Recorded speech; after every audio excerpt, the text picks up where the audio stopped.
கேள்வி பார்வையாளர் வணக்கம். இந்த நேர்காணலில் நாம் சந்திக்க இருக்கும் சிறப்பு விடுதலை சிறுத்தைகள் கட்சியின் மாநில பொறுப்பாளர் மாலின் அவர்கள். வணக்கம். வணக்கம். விசிகாவினுடைய வரலாற்றுக்கான ஒரு தேடலா இருந்தது ஆட்சியில் பங்கு, அதிகாரத்தின் பங்கு. அது இன்றைய தினமானது நிறைவேறிக்கிறது. ஒரு தரப்பு ஆதரவு கொடுக்குறாங்க, இன்னொரு தரப்பு எங்க கூட்டணிலேருந்து வெளியேறிட்டீங்க அப்படின்னு ஒரு கருத்தை கூட சொல்றாங்க. முக்கியம் பார்த்தோம்னா திமுக கூட்டணியிலேருந்து வென்ற கட்சி தாவேகாவுக்கு ஆதரவு கொடுத்தது தப்பு இல்லை, அவங்களோட அமைச்சர்கள் இடம்பெற்றிருக்கீங்க அப்படின்னா ஒரு கருத்து கூட வருது. அண்ணன் திருமாவளவன் அவர்கள் கூட ஆர்எஸ்எஸ்னுடைய பிள்ளை அப்படின்னா சொல்லியிருந்தாங்க. தற்போது அவங்களோட கூட்டணி மந்திரி சபையில் இடம்பெற்றிருக்காங்க. எப்படி பாக்குறீங்க? விடுதலை சிறுத்தை கட்சி 1999 தேர்தல் பாதைக்கு வரும்போது மக்கள் தலைவர் மூப்பனாரோடு கைகோர்க்கும் போது ஆட்சியிலும் பங்கு, அதிகாரத்திலும் பங்கு, கடைசி மனிதனுக்கு ஜனநாயகம், எளிய மக்களுக்கு அதிகாரம் என்ற அந்த ஒரு கோட்பாட்டு முழக்கத்தை வைத்து அரசியலுக்கு வந்தோம். 25 ஆண்டுகால தேர்தல் அரசியல்ல பெரிய ஒரு மாற்றத்தை இந்த 2026 சட்டமன்ற தேர்தல் தமிழக அரசியலில் மாற்றியிருக்கு. எப்படின்னா, விடுதலை சிறுத்தைகளுடைய அந்த வளர்ச்சி, அந்த ஒரு அறம் சார்ந்த போராட்டங்கள், இந்த மக்களுக்கான உண்மையாக நின்றது, களத்தில் நின்றது, இப்படி பல்வேறு நெருக்கடிகளை, இரத்த சகதிகள், ஆணவ படுகொலைகள், சாதிய படுகொலைகள், இப்படி பல சுவடோடு இந்த இயக்கம் கட்டமைக்கப்பட்டு இந்த களத்தில் நின்றது. அப்படி உள்ள ஒரு கட்சி, ஒரு விளிம்புநிலை மக்கள் அன்றாடங்காட்சிகள் வச்சு நடத்துகின்ற கட்சி இன்றைக்கு ஒரு அமைச்சரவையில், தாவேகாவுடைய அமைச்சரவையில் இன்றைக்கு பங்கு பெறும் என்றால் அது உள்ளபடியே கடைகோடி விடுதலை சிறுத்தைக்கு மகிழ்ச்சி தான். ஓகே. ஏனென்றால் இது இது இதுக்குள்ள விமர்சனங்களோ அவதூறுகளோ இதை தாண்டி என்னை போன்று எப்படி பார்ப்போம்னா, இது ஒரு வெற்றி, நமக்கு ஒரு படி. இந்த வெற்றி கூட தமிழக அரசியலில் விடுதலை சிறுத்தைகள் உருவாக்கியிருக்கோம். எப்படி உருவாக்கினா, இனிமேல் தமிழ்நாட்டு அரசியலில் எந்த அரசியல் கட்சியும் கூட்டணி கட்சிக்கு ஒரு அங்கீகாரம் கொடுக்க வேண்டும். எத்தனை தொகுதி எண்ணிக்கைலாம் முக்கியம் இல்லை, நம்பர் முக்கியம் இல்லை. ஒரு சட்டமன்ற உறுப்பினர் இருந்தா கூட அவருக்கு ஒரு அமைச்சர் பொறுப்பு கொடுக்குங்கிறத விடுதலை சிறுத்தைகள் உருவாக்கியிருக்கோம். இது பல்வேறு கோணங்கள்ல இந்த அமைச்சரவை நீங்க பார்க்கணும். ஏதோ ஒரே ஒரு கோணத்தை பார்க்க கூடாது. அவர் விஜய் அவர் பிஜேபி பின்னாடி இருக்குமா, ஆர்எஸ்எஸ் பின்னாடி இருக்குமா, அப்படி பல்வேறு கோணங்கள் பார்க்கறத விட இந்த கோணத்திலையும் பார்க்கணும். விஜய் ஒரு கேட்டை திறந்திருக்காரு, ஒரு கதவை திறந்திருக்காரு. அப்ப இந்த கதவுக்குள்ள நீங்க பாத்தீங்கன்னா எவ்வளவு பேர் உள்ள போயிருக்காங்க, பட்டியலின இளைஞர்கள். புரியுதுங்களா? இன்றைக்கு விடுதலை சிறுத்தை கட்சியினுடைய துணை பொதுச்செயலாளர் வன்னியரசு அவர்கள் இந்த ஒடுக்கப்பட்ட விளிம்பின மக்களுக்காக களத்தில் போராடினவர், ஒரு போராளி. இன்றைக்கு அந்த இடத்துல அமைச்சராக உட்கார்ந்திருக்காரு. தலைவர் எழுச்சி தமிழர் தொடர்ந்து பல்வேறு நெருக்கடியான காலங்களில், போராட்ட களங்களில் இந்த முழக்கத்தை முன்வைத்திருக்காரு. 2016 மக்கள் நல கூட்டணி உருவாக்கும் போது அதற்கு முன்பாக ஆட்சியிலும் பங்கு, அதிகாரத்திலும் பங்கு என்று ஒரு கருத்தரங்கத்தை நடத்தினார் தலைவர் எழுச்சி தமிழர். அதற்கு பிறகுதான் மக்கள் நல கூட்டணி உருவானுச்சு. புரியுதுங்களா? அதற்கு பிறகு அடுத்தடுத்து எல்லா அமைப்புகளும் அதை பத்தி பேசும் பொருளா வச்ச தமிழ்நாட்டு அரசியல்ல அதை விஜய் முன்மொழிந்தார். விஜய் வெறுமனையா பேசி போகல. முதலமைச்சர் விஜய் அவர்கள் வெறுமனையா பேசி போகல, அதை நடைமுறைப்படுத்தியிருக்காரு. ஆட்சியிலும் பங்கு கொடுத்திருக்காரு. இன்னைக்கு இந்திய தேசிய முஸ்லீம் லீக், விடுதலை சிறுத்தைகள் பங்கெடுத்திருக்கோம். இது ஒரு வரலாற்று சிறப்புமிக்க ஒரு அரசியல் நிகழ்வு. 1952 பிறகு தமிழ்நாட்டில் ஒரு அரசியல் நிகழ்வு ஏற்பட்டிருக்கு. இதை நாம் வரவேற்கணும். இதை அடுத்த படிநிலைக்கு எந்த கட்சி, அந்த அதிமுக, திமுக யாரு வந்தாலுமே கூட்டணி ஆட்சி, கூட்டணி கட்சிக்கு அங்கீகாரம் கொடுக்க வேண்டும் அமைச்சரவைங்கிறத உறுதி எடுத்துக்கணும். அதை மாற்றி அமைச்சிருக்கோம் விடுதலை சிறுத்தைகள். ஆர்எஸ்எஸ் குழந்தைன்னு பேசினவங்க விசிக்காதானே? அந்த கருத்துல உறுதியா இருக்கீங்களா இல்ல விட்டீங்களா? இல்ல, அந்த கருத்துங்கிறது அந்த சூழல் நேரத்துல பேசின கருத்து. புரியுதா உங்களுக்கு? அந்த கருத்தோடு ஒப்பிட்டு பேசும்போது சீமானையும் பேசினான். தலைவர் எழுச்சி தமிழர் தம்பி சீமானும் தம்பி விஜயும் ஆர்எஸ்எஸ் பெற்றெடுத்த குழந்தைகள், அவர்கள் நோக்கம் திமுக தான் விமர்சனம் பண்றாங்க அப்படின்னு பேசியிருக்காரு. அந்த பேச்சு நீங்க முழுமையா பேச்ச போடணும். சென்சர் பண்ண கூட பேச்சை கட் பண்ணக்கூடாது, முழுமையான பேச்சை பார்க்கணும். அப்ப அந்த முழுமையான பேச்சுல திமுக எதிர்த்து பேசும்போது அதை நாங்க விமர்சனம் பண்ணோம்ல. இப்ப தேர்தல் அரசியல் களத்துல தாவேகா வேற, திமுக கூட்டணி வேற நின்றுருக்கோம். அப்ப நாங்க விஜய் விமர்சனம் பேசியிருக்கோம். கடந்த முறை மாலினே பேசியிருக்கேன்ல, நான் மாத்தியா பேச போறோம். எல்லாமே கிடக்குது இல்ல இணையத்துல, பொய் சொல்லியா பேச போறோம், விமர்சனம் பண்ணியிருக்கோம். அந்த விமர்சனத்தின் அடிப்படையில் அவர் ஆட்சியேற்ற பிறகு முதலமைச்சர் விஜய் அவர்கள் தாவேகா தலைவராக இருந்த பிறகு முதலமைச்சர் ஆட்சியேற்ற பிறகு அவருடைய நடவடிக்கையின் பார்க்கும்போது அவர் RSS பிஜேபி பின்னணி கிடையாது.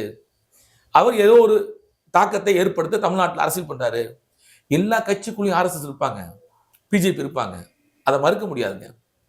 ஏனென்றால் இங்க நம்முடைய மூளை மனதும் ஒருநிலைப்படுத்தலைன்னா அது பலவாறு பிரிஞ்சு கிடந்தா அது RSS மூளை தான். புரியுதுங்களா? நம்ம ஒருநிலைப்படுத்தி நம்ம என்ன நோக்கத்துக்கு இருக்கோங்கிறது முக்கியம்.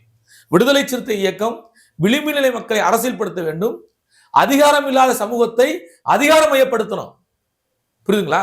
அதுதான் நோக்கம் ஒழிய நாம ஏதோ இன்னைக்கு திமுகவோட இருந்தோம், திமுக விட்டு வெளியே வந்துட்டோம், திமுக விமர்சனம் பண்ணுவோம், அந்த கட்சிக்கு போனோம், அதிகாரத்துக்கு போனோம், அங்க போய் ஜால்ரா போடும், இது கிடையாது.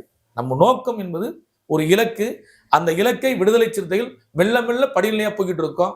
கட்டாயம் விடுதலை சிறுத்தைகள் தமிழ்நாட்டு அரசியலில் ஒரு கதவு திறந்திருக்கு, கூட்டணி ஆட்சிக்கிற கதவு. எந்த இடத்துல இருந்து விஜய் புனிதப்பட ஆரம்பிச்சாருன்னு நினைக்கிறீங்க? இல்ல, நான் புனிதப்பட நீ பாக்காதீங்க, ஒரு கதவு திறந்திருக்காருல்ல.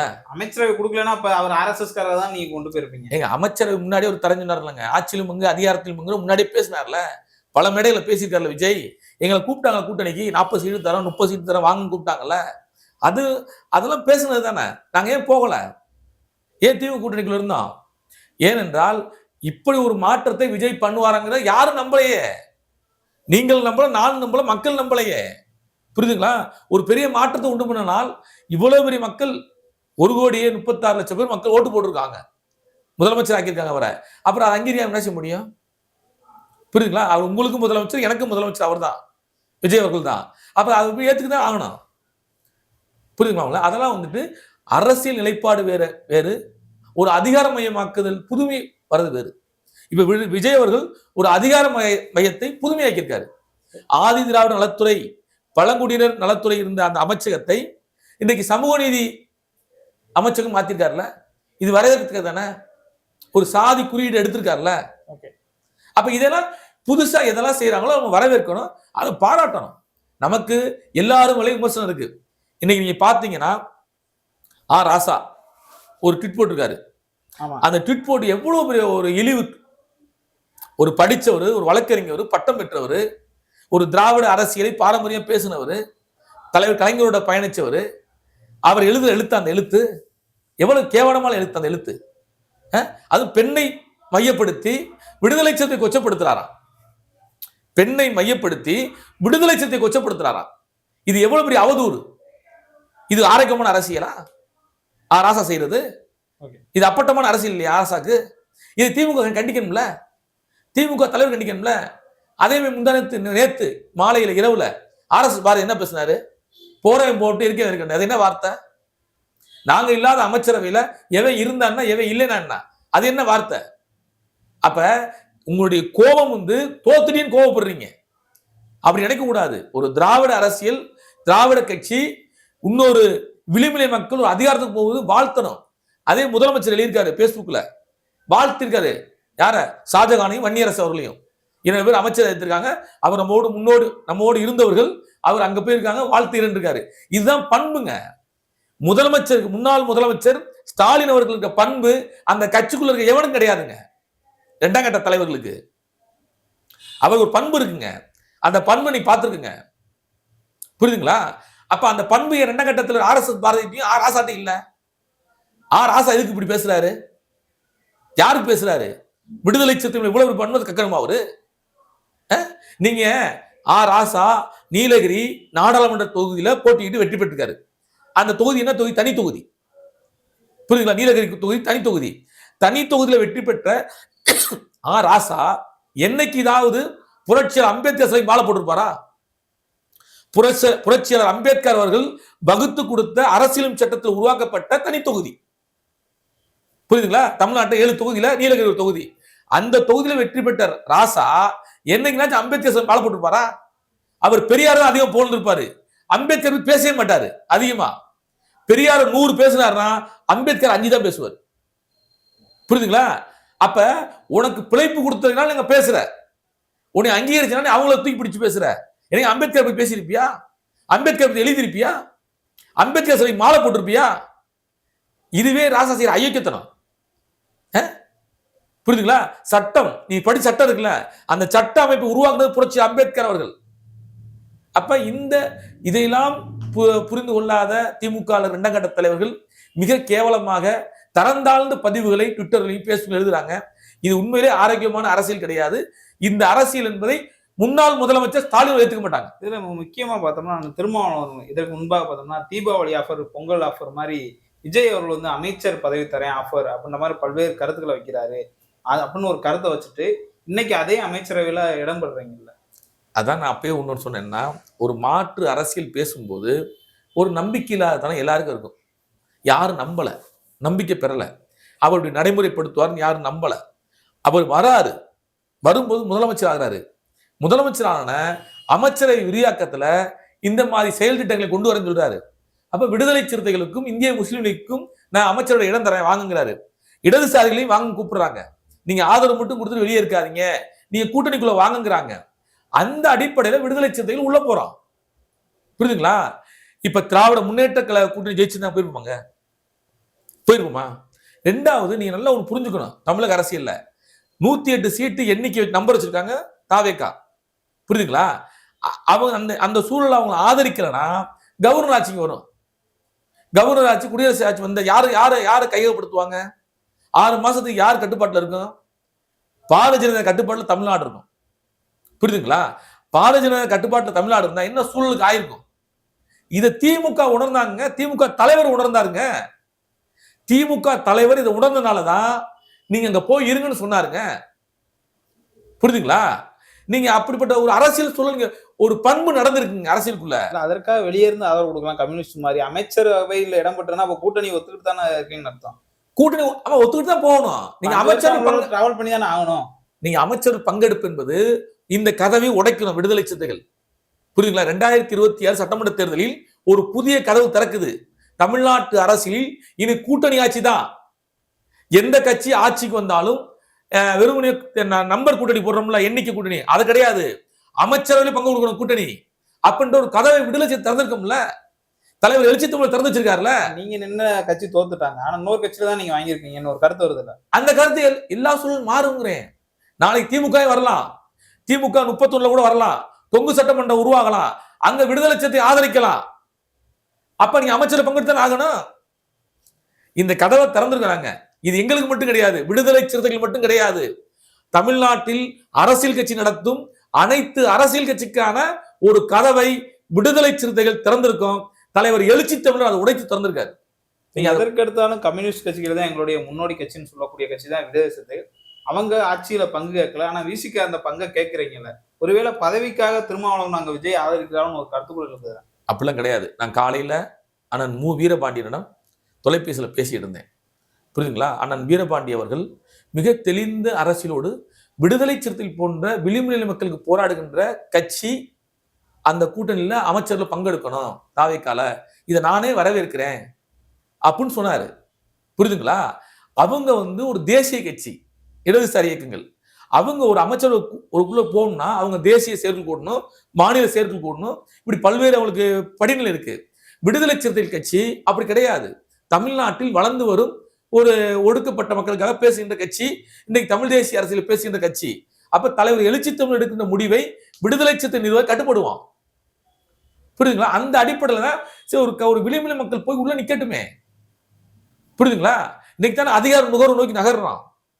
இதுவரைக்கும் நம்ம இந்த 35 ஆண்டுகள்ல 25 ஆண்டு தேர்தல் அரசியல்ல எங்களுக்கு கூட்டணியில் எத்தனையோ கூட்டணியில் இருந்திருக்கோம். அதிமுக இருக்கும், திமுக இருக்கும். யாராச்சும் குடிச்சு அமைச்சர் கொடுத்தாங்களா? இதுக்குள்ள வாங்க சொன்னாங்களா? வாரியம் தரதுக்கு அழுக கெஞ்ச விடுவாங்க. இந்த வாரியம் இருக்குல்ல, அந்த வாரியம் தரதுக்கே அழுக விடுவாங்க, கெஞ்ச விடுவாங்க, காக்க விடுவாங்க. ஒரு வேலை விஷயமோ, ஒரு இடமாற்ற வேலை விஷயமோ எதனாச்சும் பண்ணி கொடுத்துருக்காங்களா? பல முறை எழுச்சி தமிழர் அவர்கள் வேதனைப்பட்டு சொல்லியிருக்காரு. நான் கொடுக்குற லெட்டருக்கு மரியாதை இருக்காருங்க. நான் ஓப்பனா சொல்றேன். பல முறை எழுச்சி தமிழர் நான் கடிதம் கொடுக்குறேன், கடிதத்துக்கு மரியாதை இருக்கு அப்படின்னு வேதனைப்பட்டிருக்காரு. புரியுதுங்களா? நான்லாம் கட்சியில சின்ன பிள்ளை கட்சியில இருக்கேன். என் மனைவிக்கு ஒரு வேலை வாங்க முடியல. போன திமுக ஆட்சியில என் மனைவிக்கு ஒரு வேலை வாங்க முடியலங்க. நானும் திமுக மாவட்ட செயலாளர்கிட்டையும் அமைச்சரை கெஞ்சிருக்கேன். 5 வருஷமா ஒரு வேலை வாங்க முடியல. ஆனா இந்த மக்களுக்கு போராடுறோம்ல. புரியுதுங்களா? நம்ம இந்த நோக்கத்துக்கு வேலைக்காண்டியோ இந்த அரசியல் வரல, நாம ஒரு கோட்பாட்டுக்காண்டி வந்திருக்கோம். அப்ப இந்த கோட்பாட்டு அரசியலை முன்னிறுத்துறோம். ஆட்சியில் பங்கு, அதிகாரத்தில் பங்கு, கடைசி மனிதன் ஜனநாயகம், எளிய மக்களுக்கு அதிகாரம் என்ற கோட்பாட்டு அரசியலை முன்வைக்கிறோம். அந்த அரசியலை விஜய் வரவேற்கிறாரு. ஆகையால் இந்த கூட்டணி இருக்கும். இப்ப கூட்டணி வச்சுட்டீங்க. இன்னும் சில ஆண்டுகள்ல வந்து பார்த்தோம்னா உள்ளாட்சி தேர்தல், மாநகராட்சி தேர்தல் நடைபெற இருக்குது. அதே மாதிரி பார்த்தோம்னா 2029 நாடாளுமன்ற தேர்தல் இருக்கிறது. இதுல இந்த கூட்டணியிலேயே தாவேக்காவோடய திறந்துருவீங்களா, இல்ல திமுகவோட பயணிக்க வாய்ப்பு இருக்கா? நீங்க நல்லா ஒன்று புரிஞ்சுக்கணும். இந்த அமைச்சர்கள் பங்கெடுத்துட்டோம். அப்ப இந்த கூட்டணி தான் வந்துட்டோம். புரியுதுங்க உண்டு. அடுத்து இந்தியா கூட்டணி, தேசிய அளவு கூட்டணி இருக்கு. இந்தியா கூட்டணி இருக்கு. காங்கிரஸ் தலைமையில இந்தியா கூட்டணி இருக்கு. தமிழ்நாட்டில் திமுக. இனி இந்தியா கூட்டணியுடைய அரசியல் நிலைப்பாடு எப்படி இருக்கு காங்கிரஸும் திமுக முடிவு செய்வாங்க. அந்த கூட்டணியில இடதுசாரிலும் விடுதலை சிறுத்தைகளும் ஒரு அங்கம் இருக்கும். இனி இந்தியா கூட்டணி வழிநடத்துறது காங்கிரஸா கூட இருக்கலாம், சொல்ல முடியாது. அப்ப காங்கிரஸோட பயணம் பண்ண முடியும். தேசிய அளவில் ஒரு கட்சி தேவை. ஏன்னா அப்ப ஏற்கனவே வந்து அக்கா கனிமொழி அவர்கள் பேட்டி கொடுத்துருக்காங்க, திமுக தனிச்சு போட்டி போடுவான்னு இருக்காங்க. புரியுதுங்களா? அவங்க அவங்க அவங்க ஒரு முடிவு டிசைட் பண்றாங்க. அப்ப தமிழ்நாட்டு அரசியல் சூழலும் இந்திய அரசியல் சூழல் பார்த்துதான் விடுதலை சிறுத்தைகள் பயணம் இருக்கும். ஒண்ணு. ரெண்டாவது, சனாதன சக்திகளை எதிர்த்து களமாடுவோம். பாரதிய ஜனதா போன்ற சனாதன சக்திகளை தமிழகத்திலும் சரி இந்தியாவிலும் சரி எதிர்க்கின்ற வலிமையான ஒரு இயக்கத்தை விடுதலை சிறுத்தை கட்டமைப்போம். அது இடதுசாரிகள் தலைமையில் பயணிப்போம். இல்ல அப்படின்னா தமிழ்நாட்டில் ஸ்டாலினை வீழ்த்துறதான உங்களோட வியூகமா அடுத்த கட்டமா இருக்கும். அப்ப நீங்க இந்த கூட்டணி போயிட்டீங்கன்னா நீங்க அதை நீங்க சுருக்கி பார்க்காதீங்க. நாங்க இந்தியாவில் பாக்குறோம். தமிழ்நாடு அரசியல் நான் சொல்றேன். தமிழ்நாடுனா திமுக எதிர்ப்பு தானே பேசி ஆகணும். திமுக எதிர்ப்புங்க. திமுக மதச்சார்பற்ற கூட்டணி இருந்துச்சுல, புரியுதுங்களா? 9 ஆண்டுகள் பயணம் பண்ணோம்ல, புரியுதுங்களா? எதிர்கட்சியில திமுக திமுக எதிர்கட்சியா இருந்தா கூட எங்களுடைய அரசியல் புரியும்ல. இப்ப நீங்க என்ன சொன்னாரு, ஆதரவு என்ன சொன்னாரு, சில அரசியல் நிலைப்பாடுகள் திமுகவோடு எங்களுக்கு ஒத்து போகுது அப்படின்னு இருக்காருல்ல. நீங்க பிரஸ் மீட்ல எல்லா அரசியல் கட்சியும் எந்த நோக்கத்துக்கு வரும்? சுயாட்சி உரிமை, மாநில ஆட்சியின் உரிமை, புரியுதுங்களா? தமிழ்நாட்டின் இருமொழி கொள்கை, இந்தி எதிர்ப்பு, இது எல்லா கட்சிக்கும் இருக்கும். புரியுதுங்களா? ரெண்டாவது, தாவேகா என்பது, தமிழக வெற்றிக்கழகம் என்பது, அவங்க ஒரு 5 முனை வச்சிருக்காங்க கோட்பாடு. காமராஜர், பெரியார், அம்பேத்கர், வேலு நாச்சியார், அஞ்சலை அம்மாள், இப்படி வச்சிருக்காங்க. ஒரு 5 கோட்பாடு வச்சிருக்காங்க. அதுதான் அவங்க ஆசான்றாங்க. அப்படின்னு இருக்கும்போது அந்த அரசியலை நாம் முன்னிறுத்தும் போது, தந்தை பெரியாரையும் புரட்சியாளர்களையும் அம்பேத்கரையும் முன்னிறுத்தும் போது நாம் அதையே பகைச்சுக்கணும்.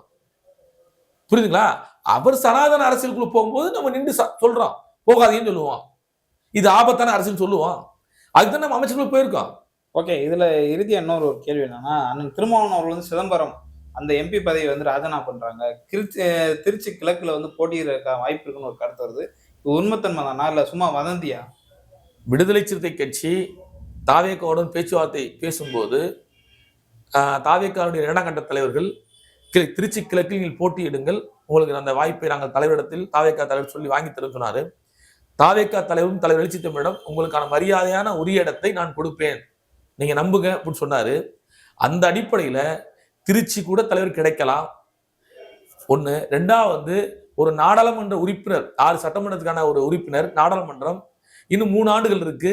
அதை செம்மையாக, ஏன்னா நாங்கள் சொந்த சின்னத்தை வெட்டி போட்டிருக்கோம், அதை செம்மையாக வருங்காலங்களில் பணியாற்றலாம் கூட தலைவர் எதிர்பார்க்கலாம். ஏன்னா நாடாளுமன்றம் இன்னும் வருங்காலங்கள் எப்படின்னு தெரியாது. அது 3 ஆண்டுகள் இருக்கு. அதே தலைவர் எழுச்சி தமிழர் அவர்கள் நாடாளுமன்றத்தில் பயணிக்கலாம் அப்படின்னு இருக்கலாம். அதிகார ஆசையோ அதிகார போதையோ விடுதலை சிறுத்தைகள் கிடையாது. நீங்க அதை புரிஞ்சுக்கணும். அப்படி அதிகார ஆசை அதிகார போதை இருந்தா இன்னைக்கு எழுச்சி தமிழர் மத்திய அமைச்சராக இருப்பாரு. புரியுதுங்களா? இன்னைக்கு மத்திய அமைச்சராக இருப்பாரு. அப்படி ஒரு ஆசைக்கோ அப்படி ஒரு எந்த சூழலுக்கோ ஆட்படாத ஒரு மகத்தான மக்கள் தலைவர் தான் தலைவர் எழுச்சி தமிழர். ஆகையால் தான் இடதுசாரிகள் இன்றைக்கும் தலைவர் எழுச்சி தமிழர் என்ன சொல்கிறாரோ அதை கேட்டு முடிவு செய்திருக்காங்க. புரியுதுங்களா? அதனால வந்து தலைவர் அவர்கள் நிதானமாக முடிவெடுப்பார். எந்த முடிவா இருந்தாலும் அது விடுதலை சிறுத்தை கட்சிக்கும் தமிழக மக்களுக்கும் பங்கமில்லாத எடுப்பார். அது யாரையும் பாதிக்கக்கூடிய முடிவாக இருக்காது. அது அனைத்து தரப்பு மக்களுக்கான ஒரு நல்ல முடிவா இருக்கும். ஓகே, பொருள் பார்ப்போம் எப்படி இருக்குன்னு. நன்றி. நன்றி நன்றி நன்றி.